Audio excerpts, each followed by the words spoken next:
Assalamu alaikum. Welcome to Shah Group Educational Center. This is Alisha Hedanakwi, English teacher. Today we are going to learn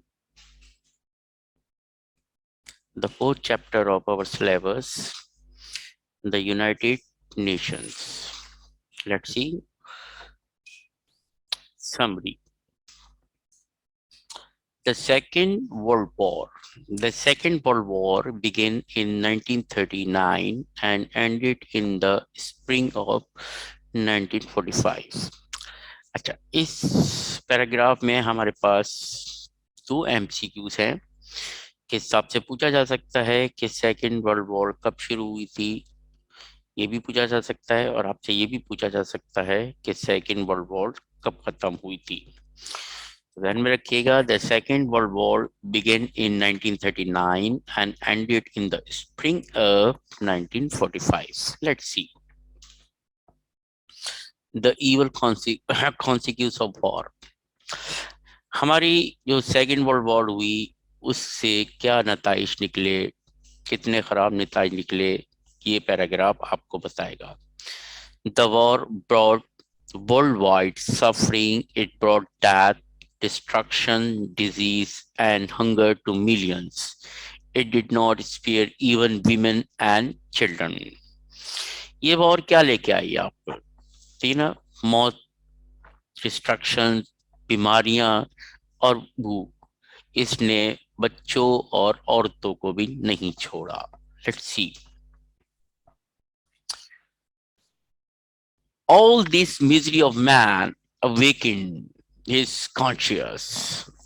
अच्छा, फिर जब ये इस war ने लाखों के हिसाब से लोगों को बेघर कर दिया, हजारों के हिसाब से लोग मरे, बीमारियां आई, बच्चे और औरतें भी इसमें इन्वॉल्व हो गए, तो इससे लोगों का जमीर जाग उठा। The conscience of the man sure of the inspirations। All this misery of man awakened this conscience. He grew a strong-hearted of war. He prayed for peace, goodwill, and brotherhood on earth. He dreamed of a better and happier world. These thoughts inspired the foundation of the United Nations Organization। इस जंग के बाद हर एक शख्स की ख्वाहिश थी कि अब इस जमीन पर अमन होना चाहिए, ब्रदरहुड होना चाहिए। तकरीबन हर शख्स की ये सोच हो गई और ये सोच एक नई चीज को वजूद में लाई, एक नई ऑर्गेनाइजेशन को वजूद में लाई जिसका नाम था यूनाइटेड नेशन ऑर्गेनाइजेशंस। आगे बढ़ते हैं। The birth of the UNO. UNO कब बनी, कैसे बनी? Needless to say, these dreams could come true only if the people of the world united। अच्छा, ये यूनाइटेड नेशन का ख्वाब उसी वक्त पूरा हो सकता था जब तमाम लोग एक जगह यूनाइटेड मुत्तहद हो जाते। And they were already coming closer and closer in some ways। और वो किसी ना किसी तरीके से करीब होते जा रहे थे। कैसे होते जा रहे थे उसकी देखिए, कैसे कहते, science was happening this. Science की वजह से वो एक दूसरे से करीब होते जा रहे थे। It invented better and swifter means of communications and transport। The telephone, telegraph, and wireless exchange news and information rapidly। Nowadays, net provides even faster and more sophisticated mean of communications. The aeroplanes link even the remotest countries. The conditions of life in one country soon affected another. The world had become one in respect of time and space, so all its people tried to make it on in every respect. They organized the United Nations, the UNO, or the United Nations, the UN for short.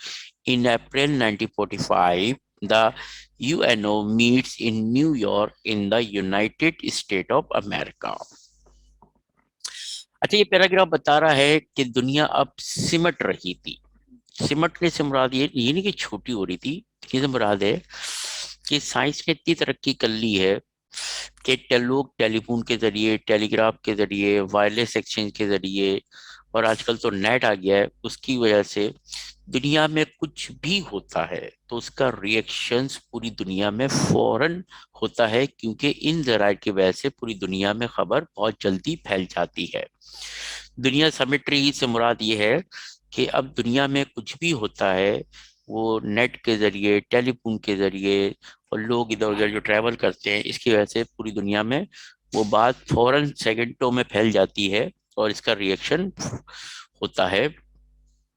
इसी चीज को देखते हुए वो कहता है the world had become one in respect of time and space. दुनिया एक हो गई है तकरीबन। अब कोई ऐसी चीज नहीं है कि दुनिया के किसी मुल्क में कोई चीज हो रही हो और दुनिया के किसी दूसरे मुल्क को उसको पता ना हो। इसी सोच को देखते हुए लोगों ने एक ऑर्गेनाइजेशन बनाई जिसका नाम था यूनाइटेड नेशन ऑर्गेनाइजेशंस, जिसको शॉर्ट में हम कहते हैं यूएन। अच्छा, यूएन कब बनी थी? इन अप्रैल 1945 में बनी थी। The UN meets in New York in the United state of America. तो हमें ये पता चल गया कि यूएनओ का वजूद कैसे कैसे हुआ और यूएनओ कब बनी। तो इधर आपके पास दो एमसीक्यूज हैं और एक सवाल का जवाब है कि आपसे अगर पूछा जाए कि यूएनओ का वजूद कैसे आया, तो आप इस सब पूरे पैराग्राफ को लिख सकते हैं। ये आपके सवाल का जवाब है। एमसीक्यूज इसमें आपके दो हैं। आपसे ये पूछा जाएगा कि यूएनओ कब वजूद में आई थी, तो वो आई थी अप्रैल 1945, और इसका हेड ऑफिस कहाँ है? वो अमेरिका के शहर न्यूयॉर्क में है। लेट्स सी, आगे पढ़ते हैं। तो कहते हैं the aims of the UNO. हमारे एम यूनियन को एम्स क्या है? कहते हैं the aim of the UNO is to prevent war. अच्छा, ये आपका एमसीक्यूज है, ठीक ना?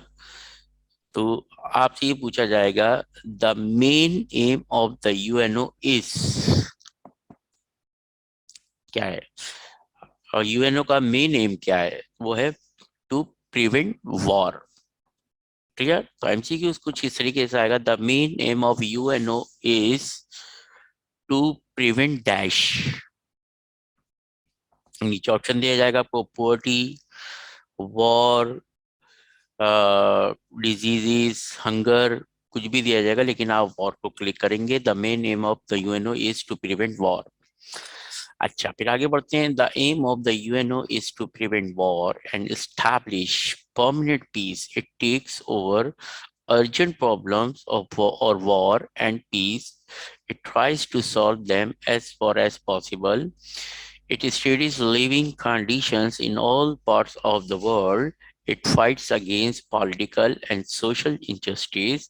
It fights against aggressions, poverty, hunger, disease, and ignorance. It is uh, operated in the hands of civilizations against all kinds of evils. तो इस paragraph में आपसे ये बताया गया है कि यूएन का एम क्या है। पहला एम है कि मेन एम जो है वो जंग को रोकना है। दूसरा क्या है? फाइट अगेंस्ट, क्या क्या करना है इनको? अच्छा, पोवर्टी के खिलाफ लड़ती है, ये हंगर के खिलाफ लड़ती है, डिजीज के खिलाफ लड़ती है, और इग्नोरेंस के खिलाफ ये लड़ती है। जहां जहां भी ये प्रॉब्लम होती है वहां यूएन अपना किरदार अदा करती है और लोगों की प्रॉब्लम्स को हल करती है। लेट्स सी।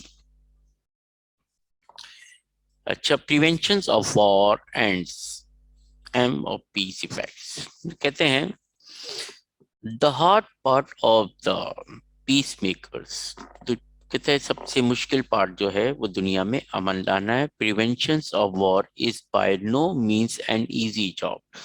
दुनिया में जंग रोकना कोई आसान काम नहीं है। It is the game of powerful politicians.